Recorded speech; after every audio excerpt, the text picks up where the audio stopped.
Hey everybody, welcome back to the channel.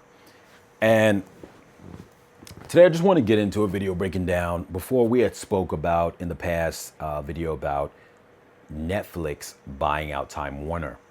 And it seems that this has come to not pass. Now, I'm a little bit late to the news with this, but I just really wanted to kind of get my thoughts on like what I really kind of wanted to speak on when it came to this.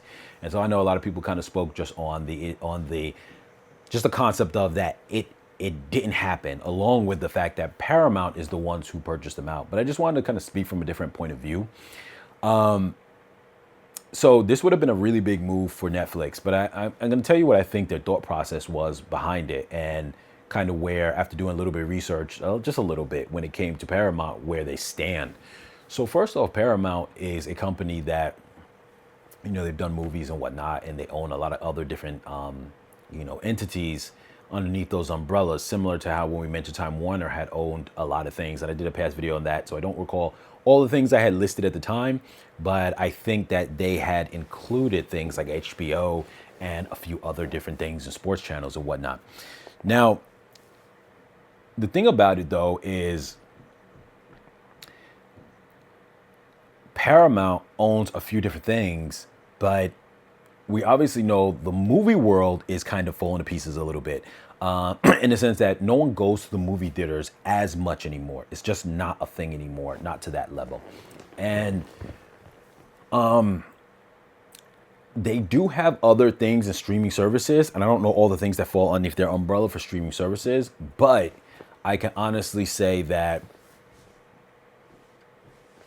they're hemorrhaging. To the best of my knowledge, they're hemorrhaging. They're not at that space where they're really, doing that well in terms of streaming. Now, Netflix is by far like the biggest. They only do streaming, yet their streaming dominates over almost all of the services. And if they get or acquire another service, it brings it into its ecosystem, and it just becomes a superpower even more so, as it just keeps absorbing other things. Paramount, I think they did that move so they won't drown, because they are primarily, obviously, just a media company. What do I mean by that? You have companies like Disney who might buy something else, but Disney does so much more than just media. They have their parks, they have merchandise, they have all other types of stuff. To the best of my knowledge, Paramount is just a media company. Obviously, they deal with TV, movies, this and that, unlike Netflix, where Netflix is a little more confined into their own service because they kind of just dominate that service. They don't really need any other service, to be honest with you. They may put stuff in the movie theaters every now and then just to be able to say that they can get something like an Oscar or something like that, or qualify for certain awards. But for the most part, they don't need to actually go into any other space when it comes to their thing, just their streaming services. Paramount, like I said, I believe they own a couple of other smaller subsidiaries, so they kind of have different branches going on. But nonetheless, they're still hemorrhaging. They're still falling to pieces. Now, excuse me. I think Netflix's mentality was, we're going to let Paramount take Time Warner. We're going to let them drown with it. And when they drown with it, we're going to take Time Warner and we're going to take Paramount. I'm sure that's probably what they're thinking, because apparently, like I said, I did a little bit of research and found out that Paramount didn't even buy that with their own money. They had to actually get investors to help them purchase Time Warner. So right away, you already know that they're in a space where they don't even have the money to deal with that. And then the question is, what are they going to do with it? I don't think they're going to do with it what they need to do with it. First off, they don't even have the streaming platform for it. So like, what are they going to do with it? Whatever streaming platform they have, I'm sure Paramount has a streaming platform, it's not going to be strong enough to get subscribers, because Disney couldn't even get subscribers to their platform, and they are a way larger company than Paramount. Let alone the fact that I think that, say if they do have where their streaming services are on other services like Hulu and stuff like that, you're now still paying another company. They're probably the area where they're going to have to dominate the most, where they probably still have a footing that someone like Netflix doesn't have a footing, is actually the movie theaters.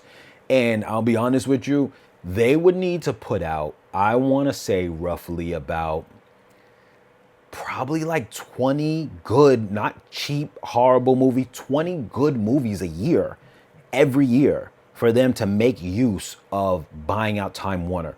Now, Time Warner includes all the DC franchise stuff.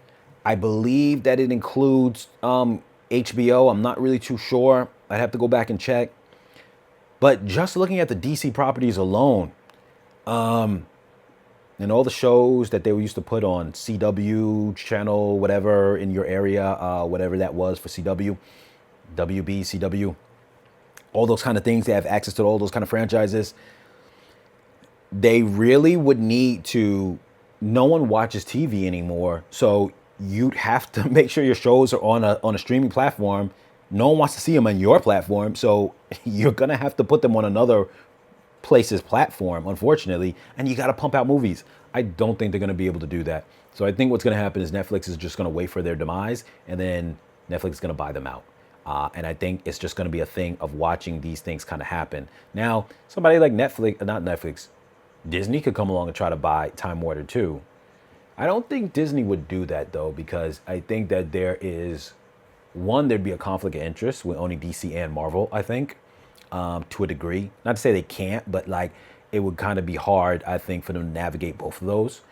And then, from my understanding, when it comes to streaming services and things of that sort, Disney is not even coming close to the money they make in terms of movies as Netflix is making right now with their streaming services altogether. Like movies from Disney plus streaming versus Netflix streaming and all the stuff that they might do, whether they put it in movie theaters or not. My understanding is that department of Disney is not coming close to what Netflix is doing. And then with Disney, you'd have to then factor in their parks and stuff like that, which at that point, you can't, I don't think you can or would take park money to fund buying Time Warner if you're already not winning in streaming. Because it's not about you don't have the IPs, you have plenty of them. You're just doing them bad. So, that's my thoughts on that, you guys. Tell me what your thoughts are when it comes to that. Do you guys think that that Netflix made the right move? What do you think is going to happen in the future? Do you think Paramount's going to be able to hold it down? Let me know down below, you guys. And as always, like, share, comment, subscribe, and I'll catch you guys in the next video.